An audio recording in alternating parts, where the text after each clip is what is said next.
നമസ്കാരം. പ്രധാന വാർത്തകൾ. മാരായമുട്ടത്ത് പോളിംഗ് ബൂത്തിൽ തല്ലുമാല, വോട്ടെടുപ്പിനിടെ തെരുവ് യുദ്ധം, വോട്ടർമാർ ചിതറിയോടി നെയ്യാറ്റിൻകര.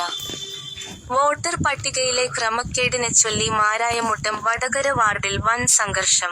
വോട്ടെടുപ്പ് പുരോഗമിക്കവെ പ്രവർത്തകർ ചേരിതിരിഞ്ഞ് ഏറ്റുമുട്ടിയതോടെ പോളിംഗ് സ്റ്റേഷൻ പരിസരം യുദ്ധക്കളമായി.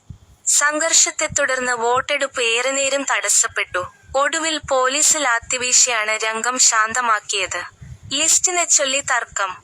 പിന്നാലെ കൂട്ടത്തല്ല്. വോട്ടർ പട്ടികയിലെ പേരുവിവരങ്ങൾ സംബന്ധിച്ച് ബൂത്തിനുള്ളിൽ ഏജന്റുമാർ തമ്മിലുണ്ടായ തർക്കമാണ് പുറത്ത് വലിയ സംഘർഷത്തിന് തിരികൊളുത്തിയത്. പട്ടികയിൽ വ്യാപകമായ ക്രമക്കേടുണ്ടെന്ന് ആരോപിച്ച് പ്രവർത്തകർ വാഗ്വാദത്തിലേർപ്പെടുകയും മിനിറ്റുകൾക്കുള്ളിൽ അത് കൂട്ടത്തല്ലിൽ കലാശിക്കുകയുമായിരുന്നു. നേതാക്കൾ സ്ഥലത്തെത്തിയതോടെ സ്ഥിതി കൂടുതൽ വഷളായി. പ്രവർത്തകർ പരസ്പരം കല്ലെറിയുകയും മർദ്ദിക്കുകയും ചെയ്തതോടെ വോട്ട് ചെയ്യാനെത്തിയ വോട്ടർമാർ ഭയന്നോടി. SIR പട്ടിക തർക്കം. കോൺഗ്രസും കമ്മ്യൂണിസ്റ്റും തമ്മിൽ. സർക്കാർ പുതുതായി നടപ്പിലാക്കിയ SIR സ്പെഷ്യൽ ഇന്റൻസീവ് റിവിഷൻ പ്രകാരം തയ്യാറാക്കിയ വോട്ടർ പട്ടികയാണ് ഇപ്പോഴത്തെ സംഘർഷങ്ങളുടെ മൂലകാരണം. VLOമാർ വീടുവീടാന്തരം കയറി മരിച്ചവരെയും താമസം മാറിയവരെയും കണ്ടെത്തി പട്ടിക ശുദ്ധീകരിക്കുന്ന പ്രക്രിയയാണിത്. ഈ പുതിയ ലിസ്റ്റിനെച്ചൊല്ലിയുള്ള തർക്കം ഒടുവിൽ കോൺഗ്രസും കമ്മ്യൂണിസ്റ്റും തമ്മിലുള്ള വലിയ വാക്പോരിലേക്കും നേരിട്ടുള്ള ഏറ്റുമുട്ടലിലേക്കും നീങ്ങുകയായിരുന്നു. വിവിധയിടങ്ങളിൽ അക്രമം. സന്ദേശങ്ങൾ വഴി പ്രകോപനം. മാരായമുട്ടത്തിന് പുറമെ ജില്ലയുടെ വിവിധ ഭാഗങ്ങളിലും സമാനമായ രീതിയിൽ അക്രമങ്ങൾ അരങ്ങേറുന്നതായാണ് റിപ്പോർട്ടുകൾ. വോട്ടെടുപ്പിന്റെ പശ്ചാത്തലത്തിൽ പലയിടങ്ങളിലും സന്ദേശങ്ങൾ വഴിയുള്ള പ്രകോപനങ്ങളും തല്ലും നടക്കുന്നുണ്ട്. പോലീസിനെ പോലും വകവെക്കാതെ പലയിടങ്ങളിലും സംഘർഷം ആവർത്തിക്കുന്നത് അധികൃതരെ കുഴപ്പിക്കുന്നുണ്ട്.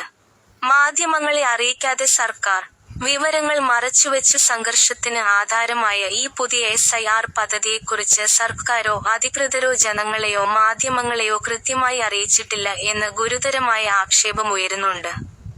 ഈ പുതിയ പട്ടികയുടെ കോപ്പിയോ വിവരങ്ങളോ സർക്കാർ മാധ്യമങ്ങൾക്ക് നൽകിയിട്ടില്ല. ഇതുകാരണം പത്രങ്ങൾക്കോ ചാനലുകൾക്കോ ഈ വിഷയത്തെക്കുറിച്ച് കൃത്യമായ വിവരങ്ങൾ ജനങ്ങളിലേക്ക് എത്തിക്കാൻ സാധിച്ചില്ല. സാധാരണക്കാരെയും മാധ്യമങ്ങളെയും ഇരുട്ടിൽ നിർത്തിയാണ് സർക്കാർ ഈ പട്ടിക നടപ്പിലാക്കിയത്.